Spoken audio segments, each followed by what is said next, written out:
Hello friends, welcome on your YouTube channel astral biology. और guys, ये आपका stereotype behaviour का सेकंड पार्ट की वीडियो है।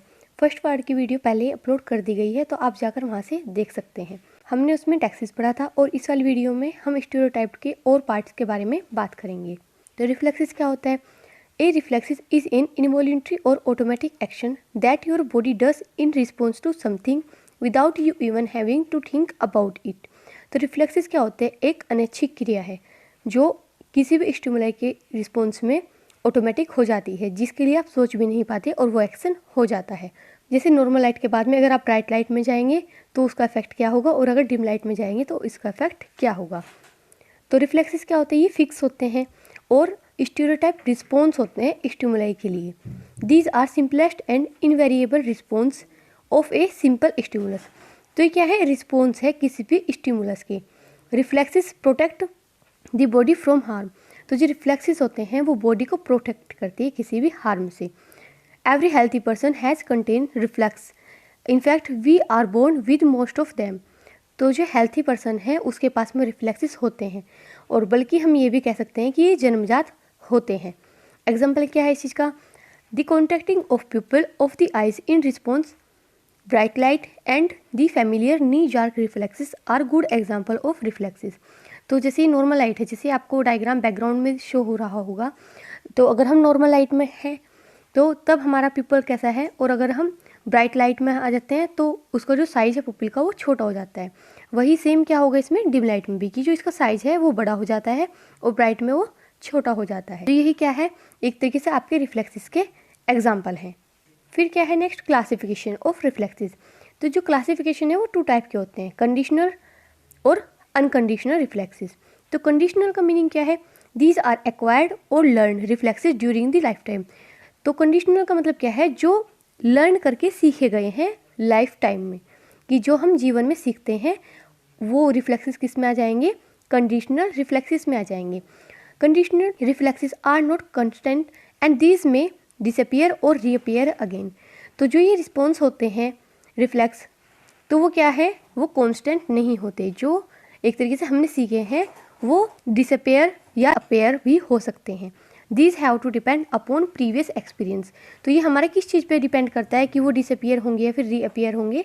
हमारे प्रीवियस एक्सपीरियंस पे।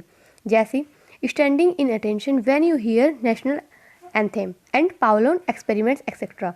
तो जैसे कि हम राष्ट्रगान सुनते हैं उसमें जैसे हम खड़े हो जाते हैं तो वो क्या है? एक तरीके से कि हमारी एक बिहेवियर बन जाता है। तो अगर हम खड़े होते हैं तो वो क्या होगी? Reappear again. और अगर एक तरीके से कि मेमोरी अच्छी नहीं है, प्रीवियस एक्सपीरियंस नहीं है, तो वो क्या हो सकता है? डिसअपेयर भी हो सकते हैं। पावलोन एक्सपेरिमेंट भी यही है। तो इसके बारे में हम आगे बात करेंगे, आगे पढ़ेंगे। रिफ्लेक्सिस, तो इसमें क्या है? In this type of reflexes only one synapses is use for central nervous system. तो इसमें क्या है? केवल एक साइनेप्सिस यूज होगा। किसका? सेंट्रल नर्वस सिस्टम का, जैसे नी जार्क एक्सेट्रा। साइनेप्सिस क्या होता है? जब नर्वस सिस्टम एक नर्व सेल दूसरी नर्व सेल से अटैच करते हैं, तो जिस जगह पे इनकी एक तरीके से बॉन्डिंग होती है वही क्या होता है? हमारा साइनेप्सिस होते हैं। ओके, तो बेसिक रिफ्लेक्सिस और tendon reflexes are rapidly reflexes and it is a muscle contraction reflex in response to stretching within muscles. तो बेसिक रिफ्लेक्सिस के बारे में ये है कि ये रैपिडली रिफ्लेक्सिस होते हैं, मतलब हमारे सोचने से पहले हमारी एक्शन हमारी जो मसल्स है वो कॉन्ट्रैक्ट कर देती है। जैसे Golgi tendon, knee jerk etcetera are example of monosynaptic reflexes. तो जैसे ये आपका एक्सपेरिमेंट है नी जार्क वाला, पहले पोजीशन क्या थी? ये थी। उसके बाद में जब यहाँ पे कोई भी क्या हुआ कि एकदम से क्या हुआ कि ये पोजीशन चेंज हो गई, तो यहाँ से पोजीशन कहाँ पे हो गई? यहाँ पे हो गई। क्यों? क्योंकि हमारे जो मसल्स हैं उन्होंने एकदम से कॉन्ट्रैक्शन किया। तो यही हमारे किसका एग्जाम्पल हो गया? मोनोसाइनेप्टिक का। और जो ये ब्लू कलर से इंडिकेट है वो क्या है? सेंसरी न्यूरॉन, और जो रेड से है वो मोटर, और जो लास्ट है जो ग्रीन कलर से वो क्या है? Inter neuron. फिर हम बात करेंगे पॉलीसाइनेप्टिक रिफ्लेक्सिस के बारे में। अभी तक हमने देखा मोनो, जिसका एग्जाम्पल क्या था? Knee jerk. हम क्या देखेंगे? पॉली। तो इसमें क्या है? In this type of reflexes more than one type of synapses are use. तो इसमें क्या है? एक से ज़्यादा साइनेप्सिस यूज होंगे। तो इसमें एग्जाम्पल दे रखा है टोनिक रिफ्लेक्सिस और मसल रिफ्लेक्सिस का। तो ये क्या है? These are slowly response reflexes and important for maintaining erect body posture. तो एक तरीके से ये किस चीज़ में काम करते हैं कि हमारी बॉडी जो सीधी खड़ी होती है उस चीज़ के रिस्पॉन्स में ये हेल्प करते हैं। Tonic reflexes are found in newborn baby. तो जो टोनिक रिफ्लेक्सेस है वो किस में भी पाए जाते हैं, न्यूबॉर्न बेबी में भी पाए जाते हैं। इट में भी सिमेट्रिकल और एसिमेट्रिकल, ये सिमेट्रिकल भी हो सकते हैं और एसिमेट्रिकल भी हो सकते हैं। तो एग्जाम्पल में क्या है इसमें, pulling your hand away when you touch something hot etcetera, कि जैसे आप अगर किसी गर्म चीज़ पे अपना हाथ लगा देते हो, जैसे पोजीशन पहले ये थी, आपने इस चीज़ को टच किया तो क्या हुआ, आपका जो हाथ है वो एकदम से इस पोजीशन में आ जाता है। तो यही क्या है आपका पॉलीसाइनेप्टिक रिफ्लेक्सिस का एग्जाम्पल है। अब तक हमने किसके बारे में पढ़ा, रिफ्लेक्सिस के। और फिर थर्ड वन क्या है, स्टीरियोटाइप बिहेवियर का इंस्टिंक्ट। तो इंस्टिंक्ट क्या होते हैं, instinct behaviours are more complicated innate behaviour. ये क्या है, इन्नेट बिहेवियर का ही एक टाइप है जो ज़्यादा कॉम्प्लिकेटेड हो जाता है। The behavioural patterns which are basically determined by genes and exhibited automatically by any animal without seen learn known as instinct behaviour. तो इंस्टिंक्ट बिहेवियर क्या होते हैं, एक तरीके से पैटर्न होते हैं जो जीन के थ्रू या ऑटोमेटिकली किसी भी एनिमल के द्वारा बिना देखे सीखे हुए हैं, एक तरीके से जो हेरिडिटरी होते हैं, आनुवंशिक होते हैं इंस्टिंक्ट बिहेवियर। तो इन्हीं को हम क्या बोलते हैं, इंस्टिंक्ट बिहेवियर कहलाते हैं, जो आनुवंशिक बिहेवियर होते हैं। The simplest example of this behaviour is fix action pattern. तो फिक्स एक्शन पैटर्न का मतलब क्या है कि ये फिक्स होते हैं, पेरेंट से ऑफस्प्रिंग में जाएंगे। तो यही किसका एग्जाम्पल है, इंस्टिंक्ट बिहेवियर का आपका एग्जाम्पल हो जाता है। Which is similar in all individuals of a species determined and transferred through jeans.